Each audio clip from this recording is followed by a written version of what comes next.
Assalamualaikum warahmatullahi wabarakatuh. Perkenalkan, nama saya Widya Sarah. Di sini saya akan mempresentasikan materi saya tentang landasan pokok hubungan industrial. Yang pertama adalah landasan ideal, yaitu berdasarkan kesepakatan nasional dari para pendiri negara atau founding father sejak kemerdekaan negara Republik Indonesia dan tetap disepakati hingga saat ini telah menjadi kesepakatan nasional bahwa landasan ideal negara dan bangsa Indonesia adalah Pancasila. Yang kedua adalah Pancasila bahkan menjadi jiwa, pedoman, dan sikap pandang negara dan seluruh komponen bangsa dan melaksanakan berbagai aspek kehidupan termasuk pada sektor ketenagakerjaan dan hubungan industrial. Yang ketiga, muncul konsep hubungan industrial Pancasila atau HIP, yaitu pola hubungan antara pekerja dan pengusaha yang dilandasi oleh semangat dan nilai-nilai yang terkandung dalam sila-sila Pancasila.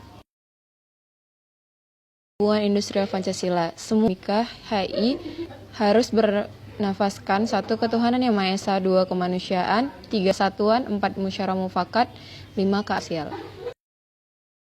Sila pertama, ketuhanan yang Maha Esa. 1. Segala aktivitas yang dilakukan baik fisik, akal, perasaan, kemauan termasuk dalam menjalankan pekerjaan dan mencari penghasilan serta pencapaian tujuan hidup lainnya harus senantiasa ditujukan Tuhan yang Maha Esa. 2.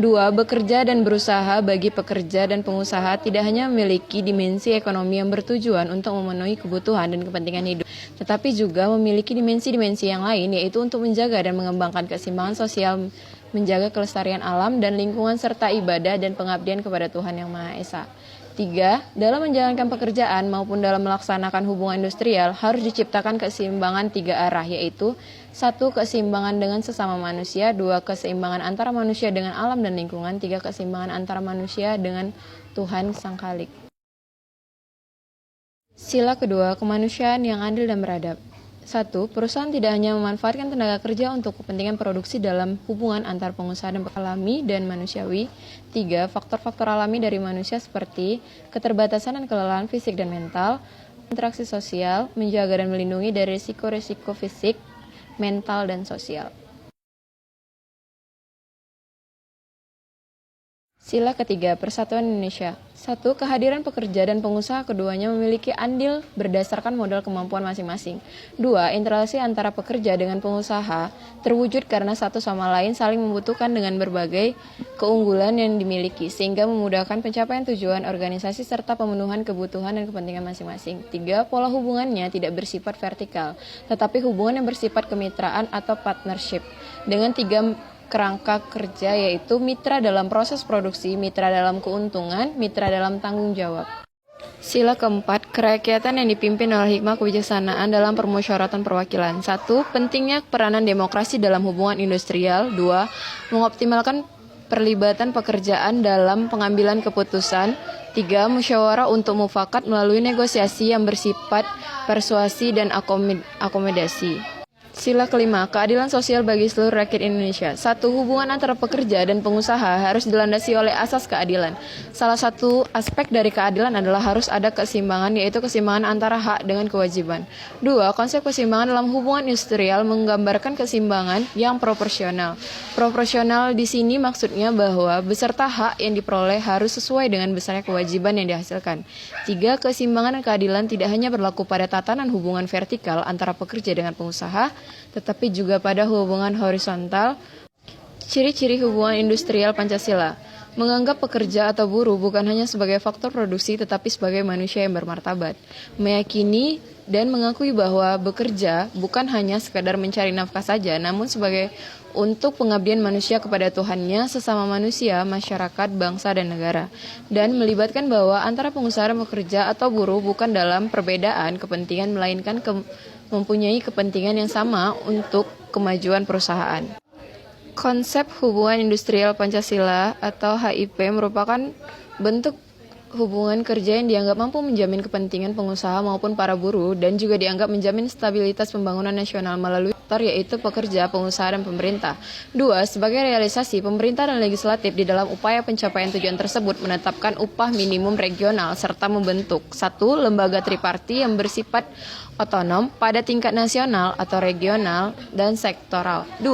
Lembaga biparti. 3. Dewan Produktivitas Nasional.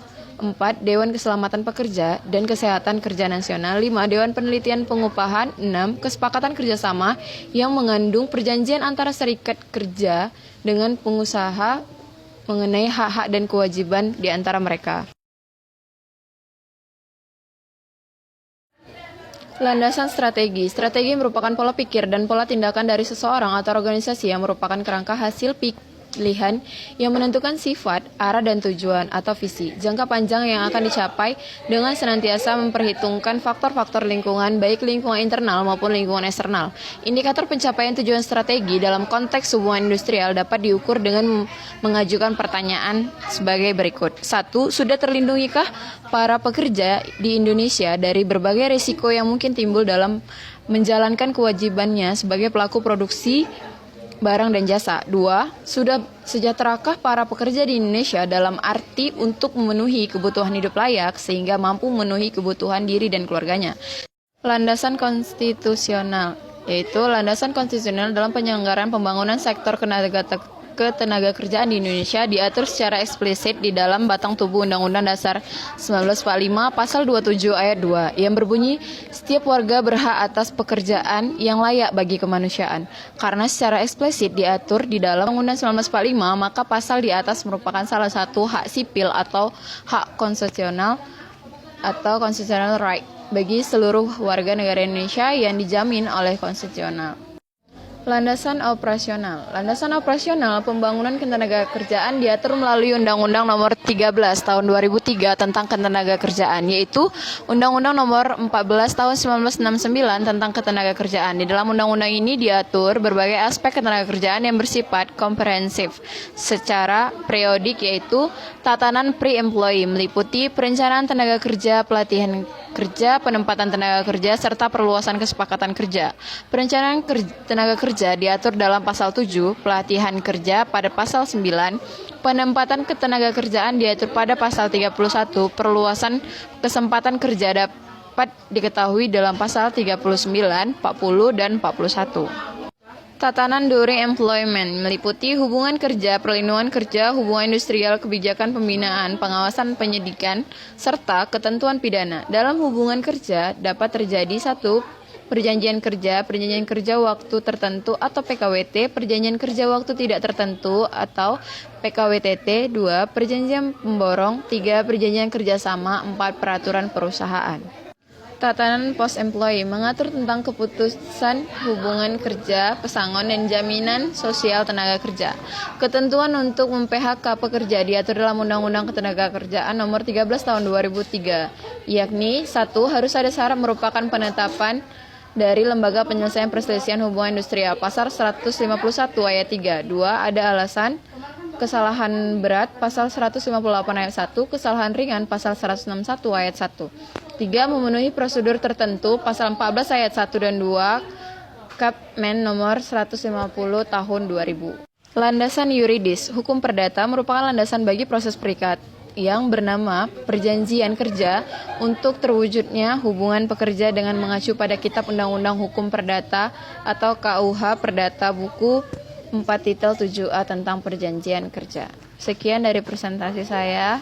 Apabila ada kesalahan, saya ucapkan mohon maaf. Wabillahi taufiq wal hidayah. Wassalamualaikum warahmatullahi wabarakatuh.